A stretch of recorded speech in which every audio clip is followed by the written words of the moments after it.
All right, it says recording on my end. Good. Yeah. Awesome. Okay. Well, what's up, everyone? My name's David. I'm here with the Maegical Stories of Healing and Spiritual Gifts podcast, here with my amazing wife, Megan. Hi. We are doing our very first ever video podcast with the amazing, how do you pronounce your name? Lokay. Lokay? Okay, yeah, Lokay. Lokay Bone? Yep. That's Awesome. I love it. We had to practice that. We did. We'll try to say her name, but we're so excited, man. Obviously we've never met in person. We met from our Maegical healing group, and we've just insanely resonated with everything you've said, man. You have such a beautiful way of speaking, beautiful way of like just explaining things. It's very calming. Yes. I'm like, he had PTSD. I'm like, what? Because like you are so just like very like zen and inspiring at the same time. Yeah, so we're pumped to have you. It's funny because when we were getting our list of people, we have, I don't know, like a ton of people that are lined up to interview, and she was just like, we've got to interview this guy. We've got to interview. And that, And that's before I knew like a little bit more about your story. I just knew that we were supposed to talk with you. So I was so excited. Yeah, I'm excited too. This is my first podcast, so it's great to be with you guys. Awesome. Oh, nice. Well, it's our first video, so we'll Where are you, in the UK? No, I'm actually in Victoria, in Canada. Oh, Canada. Yeah. How long have you been there for? I've been here for a few months, but I grew up here, so I spent the last like 6 years or so traveling and going to different places, and so I'm finally back and kind of more grounded, but still traveling. So. Yeah, nice. Cool, man. Well, we have a bunch of questions for you. A lot of really interesting stuff, man. You've been through a lot, so let's just to start out. Tell us a little bit about your childhood. What did that look like? I would say my childhood was pretty normal, actually. Yeah. Just kind of grew up in a regular middle-class Western house, and beautiful parents with a lot of love and a big family. And yeah, just like kind of a ideal life, I suppose, in many ways. Where I live in British Columbia, there's a lot of like middle-class people, and just it's kind of an idealistic place to live, kind of like a fairy tale type of place in certain ways. Very cool. It has its shadows too, you know. But I was blessed to not really have any kind of like abusive upbringing or anything like that. It was just a lot of love, and that's really carried me through some challenging experiences in my life. That's nice. Amazing. Did you grow up religious or with any kind of spirituality or anything like that? Well, not so much religion, but my mother calls herself, I guess, a witch, you could call her. She practices Wicca. So that wasn't really like pushed on us by any means, but it was part of the conversation of growing up. And, you know, there was always like different things in the house, like witchy stuff. You know? So yeah, what was that like? Like, did she like have like little rituals that she did? And yeah, she has her community, and she would do rituals and bring ritual into day-to-day life. But like I said, she was raised Catholic, and that was kind of pushed on her in certain ways. Oh, Surprise. She was very sensitive to doing that to us. She didn't want to traumatize us. Yeah. You mean she wanted to let y'all think for yourselves? Yeah, right, exactly. Religion isn't about that. Yeah. So I know that the reason that you had the trauma was because of your father, right? Mm-hmm. Which makes I can see how it'd be so much harder, because if you have like just been, you know, surrounded by love and parents that are very loving to you, I can only imagine at a young age or any age, you know, going through a traumatic event like you did. Could you tell us about that? And like, how old were you? And, you know, do you mind? Yeah, I would love to. You talk about it a lot in your videos, so that's why I asked. Yeah, totally. I think it's a really important story to share, because it helps to build connection, you know, and help us all realize that no matter what we're going through, we've all been through it. And sometimes we look at people who are maybe a few steps ahead and we think we can't get there, but we were all going through challenges at some point. And my father was diagnosed with cancer when I was 14 years old. And he had colon cancer, and they did a surgery and they were able to remove the cancer. But then a few months later, he ended up having it spread to his lymphatic system. And he was given 5 to 10 months to live. And so that was a really challenging experience for me because I was already going through, the rites of passage of just becoming a teenager, which is really difficult already. Yeah, for sure. And I had no idea how to navigate anything like that. I was just a kid and didn't understand what it meant to have grief or to go through any kind of crazy emotions and all of these things. So through that process, I had to just kind of learn on the fly and made a lot of mistakes. So really, it was the trauma that was the hardest for me was witnessing my father, this figure that I had looked up to my whole life and who was a very strong masculine presence. Yeah. To have his body fail and to see his emotions come up in such a strong way. And for many months, he was in a deep state of grief because he was facing death. And he knew he was going to die, and he knew he was soon going to have to say goodbye to his children. And he wasn't sure what would happen to us. He was our protector, and he really stood true to that. And it was heartbreaking for him to think, well, I can't protect my children anymore, at least not physically. Yeah. Oh. To see that, I picked up a lot of his process too. I feel like it stuck to me. I'm very empathic, so I ended up carrying that for many years, and that was where I got a lot of PTSD from. It took me many years to work through that and get the images out of my mind of seeing my father in this state, because I was living with him. We were continuing life as usual. So it was never like, oh, we need to keep the kids away from this process and pretend like everything's okay. Right there every day. Yeah, exactly. So really accompanying him through the process. And I think that was hard for all of us, but it was ultimately a really deep gift because I learned a lot through that experience. I learned the realness of life and, not to hide things away or pretend like things are okay when they're not, Yeah. It's the worst thing you can do. So many people do that. They sweep it under the rug and act like everything's fine. And that's what I did with my trauma. And yeah, you can lie to the world. You can lie to your friend. You can't lie to yourself. Yeah. Exactly. And actually my father's father, he lost his dad when he was 8 or 9 years old. And it was a very traumatic, sudden thing. And after his father died, his family pretended like it never happened. They never talked about it. There was no processing. There was no space for grief. And everyone was expected to just move forward. And I never spoke to my grandfather about this. I heard these stories from my parents, but it ended up touching him in a really deep way that he wasn't able to show up as a father in the way that maybe he could have, because he had such a trauma. And so actually, shortly after my grandfather died, he died of a sudden heart attack. Within a few months, my father started to have the symptoms from his cancer. And shortly before... It's like a light switch that turns on. We're like, it's crazy. And shortly before my father died, just a few months, I actually had a very serious colon disease called ulcerative colitis. Yeah. And he died of colon cancer. So there's a very clear Oh my God. So then you have probably thoughts of like fear, right? Yeah, of course. Oh my gosh. So it's like my dad was dying. I was sick in bed. Like my whole life was basically crumbling and I was only 16 years old. So I can imagine that young of a mind dealing with that. Like, I mean, it sucks to deal with that at any age, but that young of a mind, not really understanding much about life and now just having all this grief and like death and like all these, man, that's going to rock your subconscious. But then like getting like fearing that, oh my gosh, am I getting the same thing that he just died from? Right. Like, I mean, that's a complete, I mean, that's horrible. Yeah. It was crazy. And, I remember at one point before I got sick, I was maybe 15 and facing this inevitability of my father's death. And I didn't talk about my emotions with anyone really. I was able to cry, I was able to process it, but I couldn't share it with other people. I didn't have the skill. I didn't know how to do it.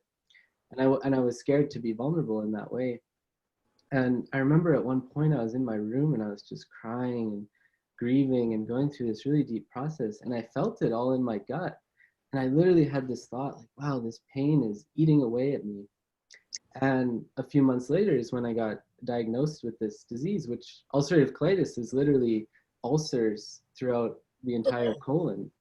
And it was literally like, I don't see it as I use the word ulcerative colitis because it's a way for us to grasp what it could be. Right. To me, it was grief. To me, it was emotional and spiritual, and physical too. You know, my diet wasn't very healthy, but definitely it was the grief eating away at me. That's how I perceive it, at least. No, I mean the same thing. And for me with my trauma, I mean it all started in my gut too, in my intestines. That's where it started. And I mean, God, like I could not eat anything hardly, you know, everything. I was intolerant to everything, you know, but it was suppressed trauma. But like I was not as smart as you were, because it took me 20 years of going to every kind of doctor you can think of, whether it's conventional or holistic or energetic, like you name it, I've done it. And it took that long for me to be like, it's actually on an energetic, you know, spiritual level, you know, it's a blessing that you were able to figure that out like so soon. Like, that's amazing. I mean, for me, it was really this space of, I mean, first of all, I think that it was a lot of not being able to literally digest my experiences, not being able to digest. Wow. Yeah. And what I realized is that the doctors were not very helpful. They put me on drugs, you know, like steroids and anti-inflammatories, and they worked a little bit, but I remember we went to a doctor's office after they put me on these drugs. It helped, and we went to this doctor to confirm that it was ulcerative colitis, and he was going to do a colonoscopy. So me and my mom are sitting in his office, and he's like, you know, on like the 3rd or 4th floor in a downtown office, really beautiful office, big, huge desk, kind of the classic doctor. And right on the center of his desk is this huge, like, trophy, gold-plated thing that was literally a depiction of the drug I was taking. And it was like, you know, wow. I've prescribed a lot of that to get a trophy. Right. And me and my mom looked at him and said, well, okay, so we're going to do this, you know, procedure. Is there any advice about diet or other things like that? And he said, yeah, you know, just don't eat McDonald's and try to eat your vegetables. And me and my mom just looked at each other like, this guy is not who we want to be working with. So we walked out of the office, and right away we said, we're going to find a different doctor. And we ended up finding one who was a bit more open-minded, but the reality is gastroenterologists are just... They don't study nutrition at all. They don't get that food is medicine. It's mind-blowing. Yeah. Or it's toxic, but... Yeah. And pretty much like, what they said was, you know, yeah, pretty much you're going to be on these drugs for the rest of your life, and hopefully it won't get worse. And if it gets worse, then we might have to cut your colon out. And I was like 16, imagining the rest of my life on drugs. Yeah. And like having that planted in your mind. God, like thoughts are things. That's crazy. And I get it. I went through something similar, so I feel you, man. Yeah, like, I just had to find a will to live, because it was interesting, you know, in a sense, there wasn't much to live for from my mind, because my father had died, I was sick. Right. But there was this feeling in my heart, and it was my spirit that said, I want to live. I want to live this life, and I want to live a good life. And so that was what carried me through the experience and gave me all the motivation I needed to make different choices and to clean things up, you know? And it started with the physical. It started with diet and food and supplements. We went to a naturopath who was very helpful. Really. Did you do anything like affirmations, like meditation, that sort of? Well, actually, let's back up. Like, didn't you like even have? Am I wrong on this? Did you have like any addictions or anything that you went through? Was that a thing that? You said did it happen a little later? No, it actually happened sooner. I was, you know, addictions. I think there's this dramatic perspective of addictions as like heroin and cocaine and really serious things, which, you know, it's not to downplay those. Those are like the highest level addictions, I suppose. And I was lucky not to suffer from that. But from the age of like about 10 to 14, I was actually really seriously addicted to video games. And it was such a problem that I didn't... It's such a real thing, man. Yeah, I stopped socializing with people. I would wake up in the morning and try to get some games in before school, and all day at school, that's all I really would think about. And I'd come home and just get right back on the computer. Well, it was an escape for you, I'm sure.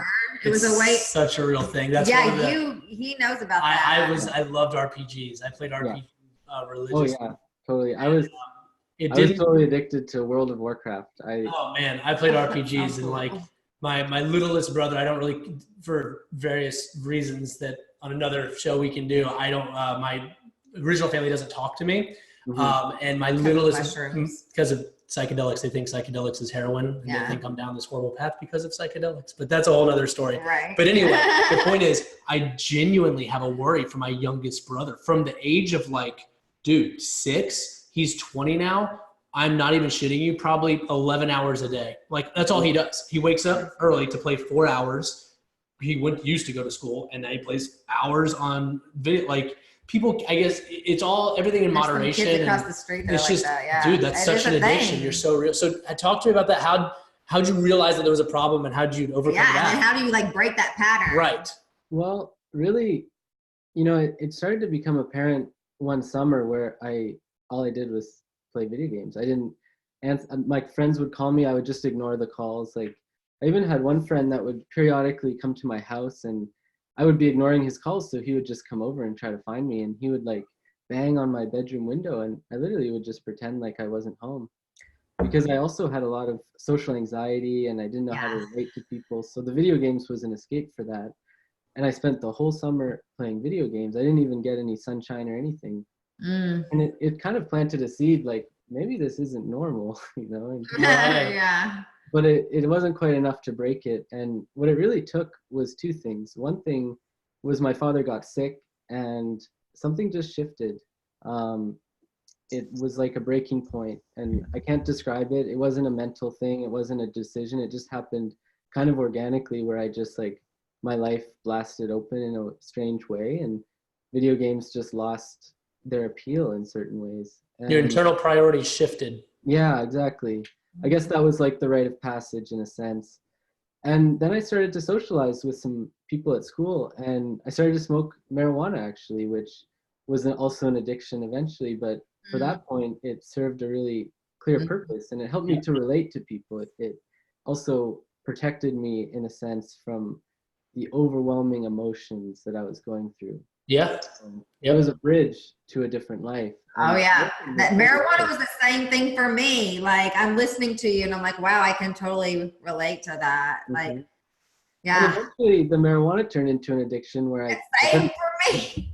And once again, it's like, people say it's not addictive, but I disagree. Yeah, it can be. Yep. It's all relative. I think everything can be addictive. It's just how we relate to it. Like, everything. And I don't think marijuana is bad, but it's all about moderation. Yeah. And some people, that's hard. And if you can use, especially, it's as you know, medicinal. we're huge advocates of plant medicine, and it's all about how it's used. It can be used medicinally and all that stuff. But yeah, anything can be abused. And man, people can be addicted to anything. The dopamine drops in your brain. You want that again. It's when it starts to detract from your life or take, stuff away from your life, and it starts to cause detriment, that it becomes a problem, and you think you can't stop anyway. Right. So you take us back through, you were going to the conventional medicine, that wasn't working. Props to you and your mom for having the consciousness and willpower and evolved state of, not going with conditionality and all of that to like say this isn't right, because other people will keep going down that path and maybe don't have a colon right now. But you took the other path. So talk about how did you like go through it and find your way to overcome it, and lead us up to plant medicine. Up to plant medicine. There we go. Yeah. So pretty much I went to a naturopath, and I was eating really crappy, like I was always a really picky eater, would only eat starches and protein, like meat and stuff, and like fried foods, and just really not a healthy diet. I would drink soda every day. And I went to this doctor, and he just put it in my mind really clearly that it was either I change my ways or I choose conventional therapies, I mean, he would support me regardless, but his support was diet mainly. So it's like, either I would take it or leave it. Right. And it just became clear to me, because I knew what was on the other side of just continuing with my same old habits, which was also an addiction. I was super addicted to food, and it took many years to break through that. And even eating healthy, I was still addicted to food, and like I had eating disorders because I was so obsessed about what I was eating, and I was terrified to eat all these different foods. Like if I ate a piece of bread, it would feel like the end of the world. And Jeez, that's yeah. yeah, That's not back then. Yeah, I mean, a lot of this is like me. I can totally like this is all resonating for me, really. big time. And it's like maybe it's just an inevitable part of the process, but yeah. So I pretty much went to this doctor and cleaned things up, and I changed my diet over the course of a few months. You know, like slow but sure. Just started eating more veggies and cutting out red meats and just eating lighter and cleaner and organic. And he put me on a lot of supplements, enzymes, and digestive, like L-glutamine to rebuild my digestive system, probiotics, multivitamins, just everything my body needed to heal itself. And he instilled a lot of hope in me because he also saw that I was young, and as a young person, our bodies can bounce back a lot quicker.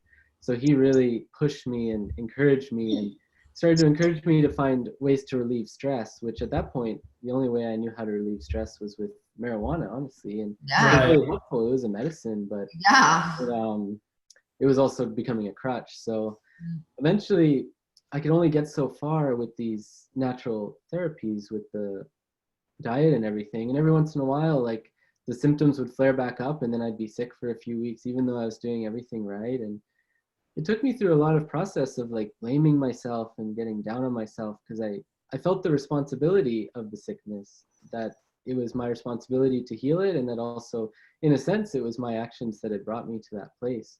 So when we're overly responsible, we can get really hard on ourselves, and I was falling into that pattern. But eventually I started to reach out to some other healers to ask for help, and acupuncture was helpful, but I would say what really shifted it for me was shamanism, for lack of a better term. I mean, it's kind of an interesting going around everywhere now, but really just that earth-based shamanistic healing to get to the root of it, which was a lot of soul loss. My spirit had got fragmented and was all over the place, and that was before my dad even died because of all the patterns of my life. But the loss of my father and the sickness just accentuated that.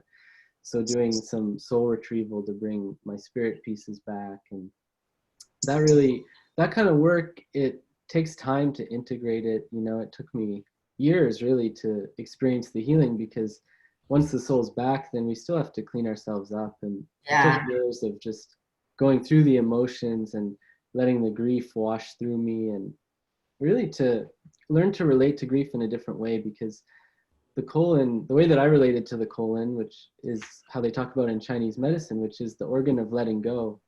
And really the grieving process is a process of letting go. So it's no wonder that the colon was where I was exhibiting the most symptoms, because I was also unable to let go of this grief. And really what held on to the grief for me was that I was holding on to the pain of the experience and the suffering. And the only way I knew how to grieve, to get to the tears and the emotion, was to think about the terrible things that I had experienced, seeing my dad sick and watching him die again. And that was like the PTSD. I just kept running over these images, really terrible images of what my father was going through. But I was able to grieve through that. But the grief, it always just kept coming back because I was relating to it with pain and suffering.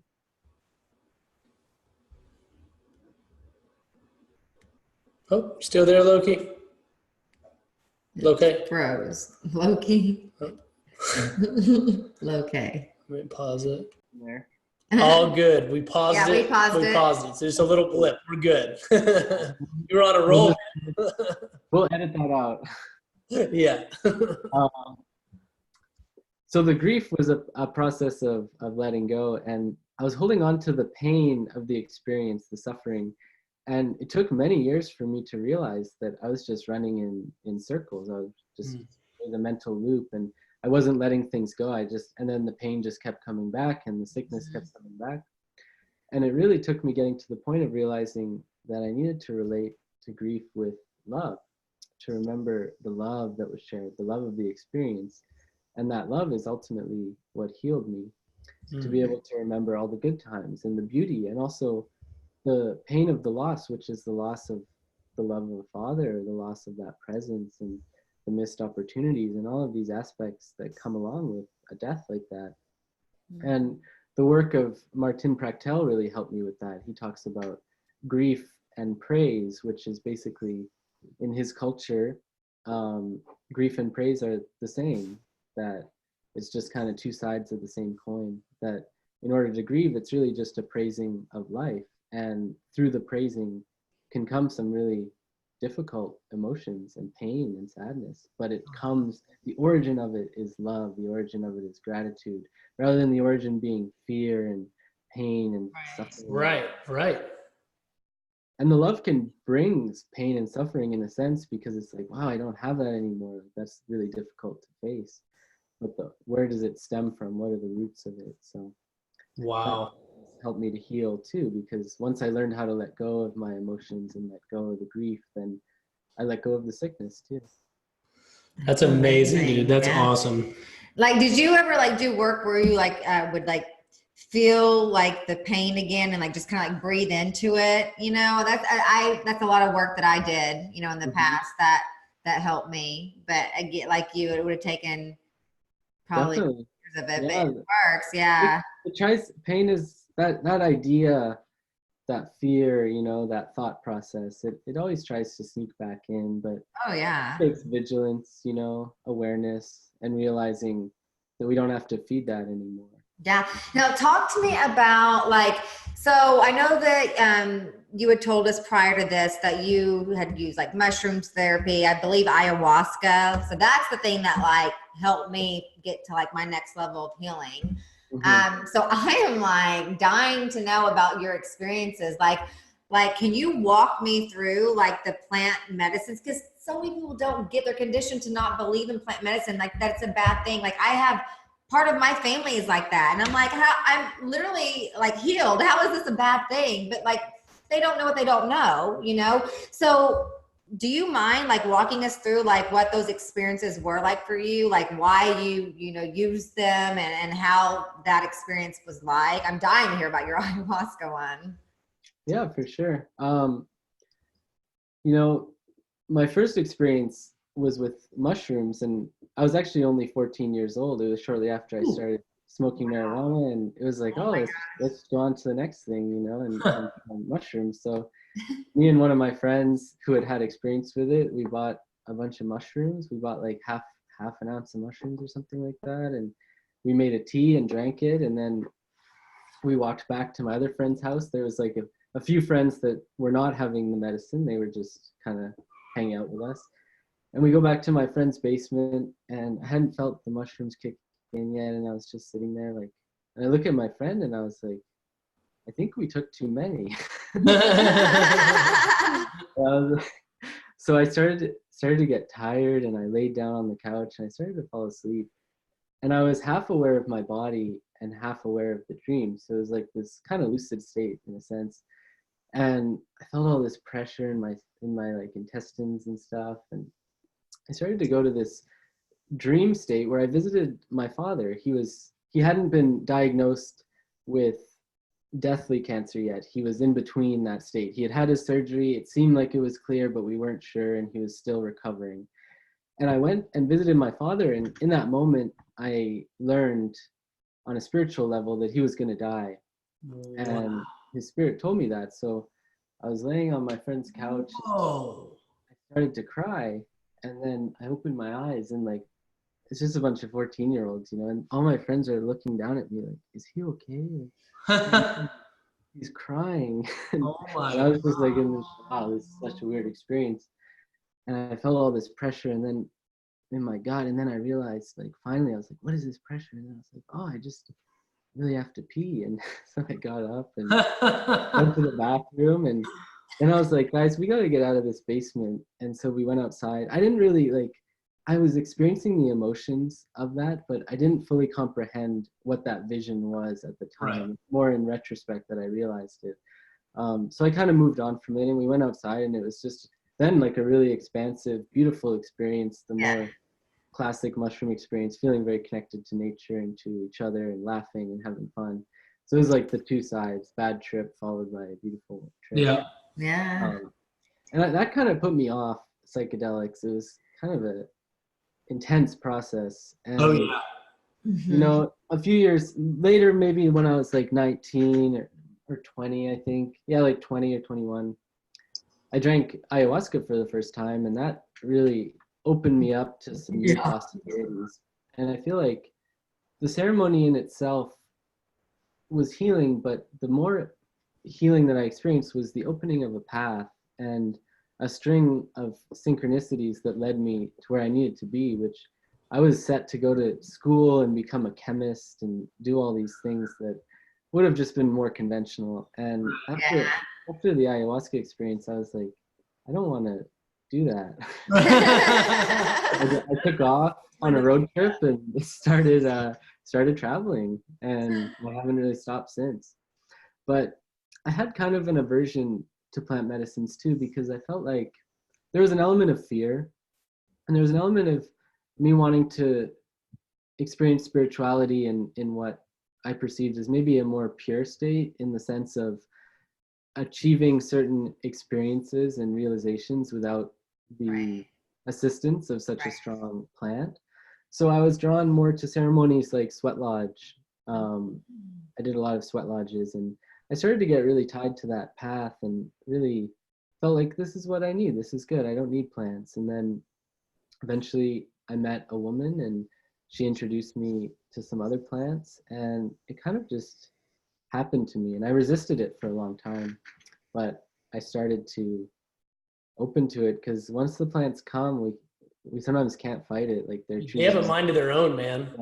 Yeah, They do. There's this divine intelligence, and that's what blew my mind. You know, I've done psychedelics before. Psychedelics are not a party drug. They're very intense, and they're very soul searching. And even as time went on, it's just an intense, very intentional experience that is used for a specific reason. It's not any kind of party thing. No. But the difference with ayahuasca, it's definitely not a party one. The ayahuasca, it was like this divine intelligence, this like powerful but beautiful, nurturing, loving, strict intelligence that like is very real. Like it is not. For me at least, it was a very different kind of psychedelic experience. I don't really loop it in like with mushrooms or with LSD. It was definitely its own thing. And that's what I was interested too, man. Not to jump around, but you said I've never heard of Wilma or Wachuma. What could you? I've heard of Wachuma, but I don't know what it is. Could you explain those to me? Peyote. Peyote. Yeah. So. Peyote. You know, there's a lot of plants, especially in South America, and many that the West hasn't learned about yet. But Wachuma is San Pedro, so most people have actually. Okay. Wachuma is more the ancestral term of it.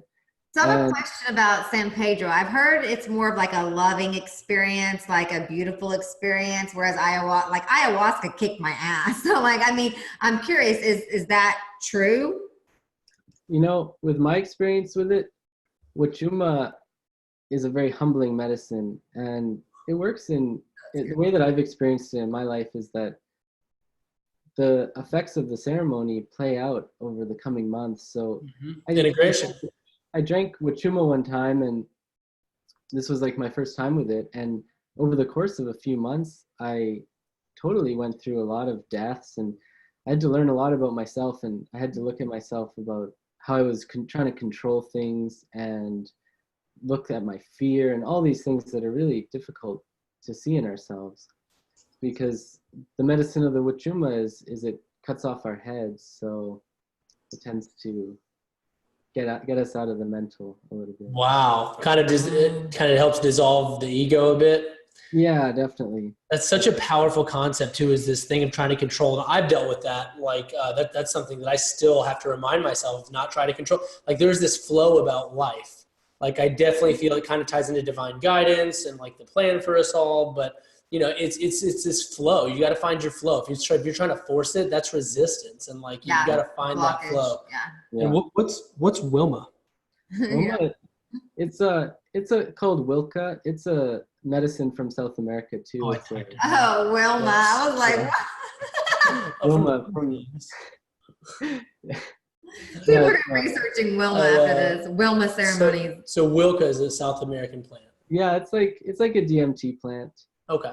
So there's a lot more, there's a lot more teachings about these plants, but they're really, I don't feel it's my place to share too much about them online in the Sure. deeper Okay. sense of it. Got it. And that's more also for the elders to share. It's Nice. more for their Yeah. place. If they were on the podcast, then it would be their discernment. But I feel like I'm just in No, I peace respect and- that. Yeah, and you've got Kindergarten with the it's plants, such a so. sacred thing, man. That's so true, and I can totally appreciate that. And that's one of the Yeah. things that we came away with this experience too is how sacred these plants are and how that process is. It is so very sacred. And it also, it's kind of cool how it makes you look at so much in life as sacred. You know, we get so busy and just constantly doing things. You don't stop and realize things are really, truly sacred. So I get that, man. That's awesome. And all of these have been incredibly healing for you, right? Definitely. Very healing, very beneficial. The plants are teachers, and they've come to help us. And they contain a very deep technology within their codes.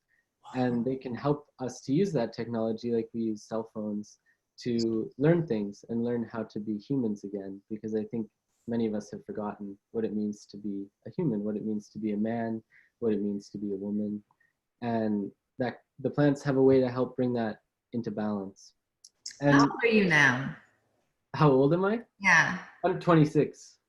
Wow, you've got your shit together. Right? I am impressed. 26, I was binge drinking in New York, making all kinds of bad decisions. That's awesome, man. Yeah. You have to step up on the world. This is Yeah. it's very refreshing. Amazing. Thank you. So the other thing about the plants that I've learned is that, you know, they're considered hallucinogens, and the visions have their place, but I think the real benefit is to learn how to maintain our center and to sit in our seats and to be in the dizziness of that experience of the plants, because they can make us really confused and dizzy and all these things. But Yeah. when we learn how to do that in a ceremony, whether it's with a plant medicine or whether it's on a vision quest or in a sweat lodge, we learn the innate ability as humans to find our center in stressful situations. When the pressure of life is put on us, we learn how to breathe, we learn how to navigate that inner realm. And that's really what I think the plants have helped me with the most. And I think it's important to share that, because a lot of times it can become this like, oh, entertaining thing, like, wow, it's so cool to see fractals and see serpents and whatever else. And that's cool. It's not to say that we don't have that experience. Those fractals have codes and information for us that we can benefit from, but they can also just distract us. And it's just like in life, you know, there's a lot of distractions. So how can we maintain our focus even when all these crazy things are happening around us? Wow. And that's where I think the benefit of plant medicine is the strongest for me. That is awesome. What a badass introspection, man. I love that. Finding your center. It's true, because you got to be able to really, that's why you got to be able to just really meditate and come back to yourself and just relax and breathe. You said it yourself, focusing on your breath and breathing is the most underestimated factor you can play into that. So Now, what is the sweat lodge retreat like? Yeah, I've never, ceremony? Like a ceremony. The sweat lodge is a pretty ancient tradition, and I've sweat mainly in the Lakota way. And there's other cultures, like in Mexico, they have their own versions of a sweat lodge, which is called a temazcal. But the sweat lodge is basically a dome that the people go into, and in the center is a pit, and you bring these hot stones from a fire, and in the center there's the medicine person or the leader who's guiding the ceremony, and they pour water on the stones, and there's generally 4 rounds, and the sweat lodge is totally dark, so you can't see anything. And each round has a different purpose depending on which family or which elder is guiding it.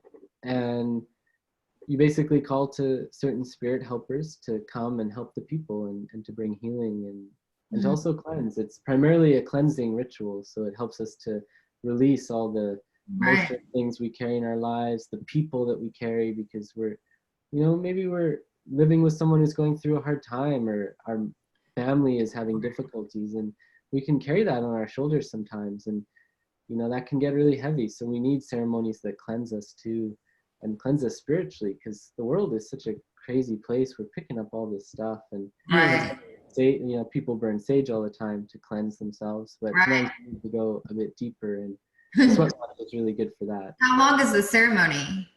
It's usually like around 2 or 3 hours. It really depends. And each round will last maybe 20, 30 minutes, and then there's a break in between. And generally the rounds involve songs, traditional songs, depending on the culture. In this case, it would be Lakota songs, and they all have a very specific purpose to them and reason, and they call to certain energies. That's so cool. I I've never love heard of that. those. No, that sounds amazing. Yeah. I would love I'm that. gonna find someone to do It sounds a this. lot more pleasant than ayahuasca. Sign me up for that one, please. Yeah, it's a beautiful experience. It's really helped me in my life in many ways. Yeah, it sounds That's like you're a pretty big fan of amazing. those. Yeah, I love the sweat. And in the sweat lodge, it's considered like the womb of the Mother Earth. Okay. So when we go in, we crawl into the lodge as if we're children again, or babies. And through the sweat lodge, we're reborn. We go through a rebirthing process, and we crawl out, and we are reborn as a new person. And we have the opportunity to leave behind whatever we need, and move fresh. Nice. And it is amazing how like those songs really do mean something, and there's power. So much power to those songs, man. Right. Like Yeah. it's pretty incredible. Well, not to jump into a deep question here, but totally curious, man. With your upbringing, everything you've been through, what are your thoughts on God? On God? Yeah. I think that God is a coyote. That's amazing. I've never heard that before. You're such an interesting individual, man. I love it. Please tell us more about that. I just think that, like, as humans, we get wrapped up in a lot of drama. And I think that God, we sometimes come to God with, like, I believe in a power, a God. I don't know if I believe of like a God that's one bearded man in the stars or something. Right. I definitely believe in an overarching God-like force, a God energy. Yep. Life force. Yeah. It's keeping existence together. Yeah, exactly. I believe in the power of prayer and asking for that power to support us. Yep. And I think that a lot of times we come to God with a lot of our human problems, and it's kind of for us to sort through, because I've realized in my process of learning to pray that a lot of times I would pray to God, or whatever you want to call it, to the spirits or these different energies, and coming with this victim mentality of wanting to be saved, in a sense, like, oh, life is hard, help me make it easier. Rather than being grateful. Yeah. And I realized that life isn't necessarily meant to be easy. I don't think life is meant to be some terrible struggle where we suffer all the time either. But I think that God is probably pretty entertained with all of our drama, We created for He's a coyote. I think he's always playing tricks on us and like such putting a us sense in of humor. situations. He definitely has such a sense of humor. Yeah. Yeah, for sure.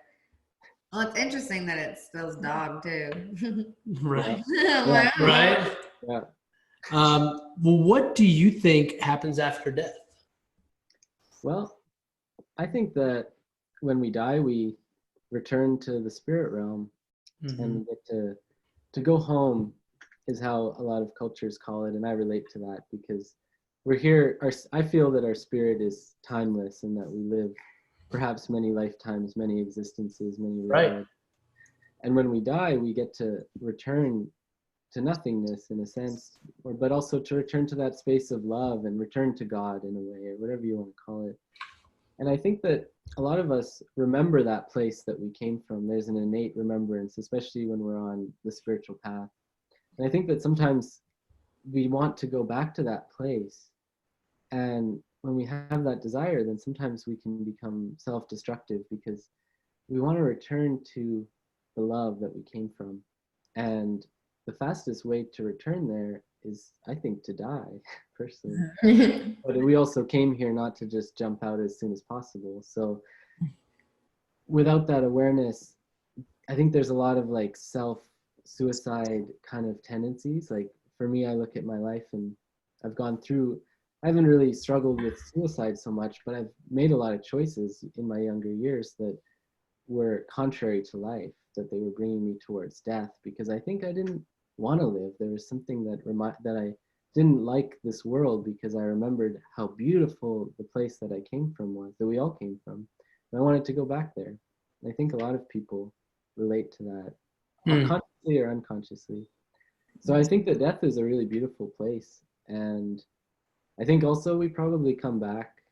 There's many lifetimes. I believe in multiple lives and all of these things. So I think we're all here on a mission. yeah, exactly. Yeah. For sure we are. So what are you doing now, man? Are you a healer? Are you a coach? Talk to bring us up to date with your life. Well, right now I'm working on some different projects, but I'm mainly focused on writing a book, actually. Nice. To hopefully help people to heal themselves. It's kind of integrating a lot of what we're talking about here, especially with death.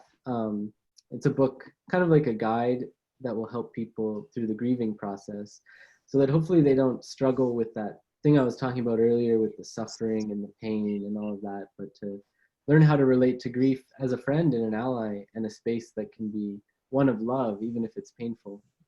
And kind of integrate, like through the book, integrating my experiences too, and just sharing them with the world and saying, this is how I got through it. And, I feel very healed, for lack of a better term, with my grief. And, I have a lot of peace in my heart because of all this work that I've done. And I'm able to talk about it and share about it, and it doesn't really stir pain inside of me. And I think that a lot of people need to hear that too, because especially when we go through a big loss, it can feel like the pain will never end. And I want to offer a message that doesn't necessarily have to be our reality. And if it is, it's okay too, like every loss is different. I don't think there's one way to grieve, or that you can do it wrong necessarily, but I think there's a lot of ways to do it that are maybe shortcuts. So a book that's going to help people learn how to heal themselves. To give people hope. And to help people through the grieving process. That is amazing, man. Sign us up. We're in. Yeah. That is great. I want a signed copy. That's right. All right. Sounds good. I'll send you guys some books when they're ready. That's awesome. How's it coming along? How far along are you? It's good. I'm a couple chapters in, and I've really been just focusing on the structure of it and getting all my thoughts and experiences onto paper. And then it's going to plug into place, So right now it's kind of the bare bones of it, and then it's going to get filled in. And, it's also been like, I've been making these videos online and focusing on social media, and just really getting these messages out to the world about different ways of living and different possibilities and different ways to relate to life. And I hope to work towards sharing that in deeper ways. And I'd like to get a website soon. And, this is just really the beginning stages. Because I've been traveling for so long, I haven't been grounded enough to really cultivate a deeper vision like this. So over the last few months, it's been building the vision and starting to put it into form. And it's going to just slowly but surely come together. And well, I mean, that's what we've been going through. So I mean, you guys, you're going to do amazing. Like, I love your videos. I love them. I look forward to them. It sounds like we're going to have a part 2 when you're done with your book. We can put a link where people can watch the video of your part 2 podcast, and with a link where they can pre-order your book. Yeah. And because I think part 2, it would be awesome. I know we're kind of limited on time now. This has been an incredible podcast, but I would love to dive into your travels in part 2. Yeah. It sounds like, I'm sure those are some incredible experiences. Real quick, what are the places you went to when you traveled? I've traveled all over the United States, a lot of different places, mainly Colorado, California, South Dakota, Florida, all sorts of different places. And then I've been around British Columbia quite a bit, and also to Colombia has been a big place where I've gone and sat with different elders and communities down there. In Mexico as well. And all just you? Yeah, well, often with past partners. I was with a woman for a while, and we did a lot of traveling together for a couple of years. That she was the one who introduced me to Colombia and also opened a lot of doors in Mexico. Cool. And then also I've traveled with elders before, and then other friends and people that I've, been in ceremonies with. But really the travels have been mostly focused on spiritual work and ceremonies and continuing to weave different prayers and support this idea of the eagle and the condor prophecy, which maybe you guys are familiar with, but that's a whole other topic. All right, so the next one is going to be eagle and the condor, the ego, right? The ego and the condor. The eagle. The north and the south. The alliance between the north and the south, and the coming together of different nations across all of the Americas. This is the ultimate cliffhanger of a podcast. That's awesome. I can't wait to see your website and stuff too. Yeah, it's all gonna be great, man. Keep us in the loop, man. You definitely got our support in every way. Yeah, for Thank sure, you. for sure. Well, dude, if you could leave the world with one message, what would it be? I would say to really take care of your relationships, make the connections that we have in this life the priority, because at the end of our time here, that's what we really reflect on, is how much did we love, how much did we value the people. That's amazing. Love that. That's awesome. Love it. Man, thank you so much for coming on here with us. Yeah. Thanks for being vulnerable, telling your story, talking about all you've been through. So excited I'm so happy for you. you. Yeah, so happy for you. You're healing. You were so peaceful, calming, and well-spoken. You're going to do some incredible things, brother. Very, very excited for you. Thank you. Yeah, thanks for the opportunity, and it's great to connect with you guys. I love what you're doing and totally support you guys too. Oh, Awesome, thank you so much. All right, well, you have a good rest of your night, man. It was great chatting with You as well. you. Happy healing. Bye-bye. Bye, guys.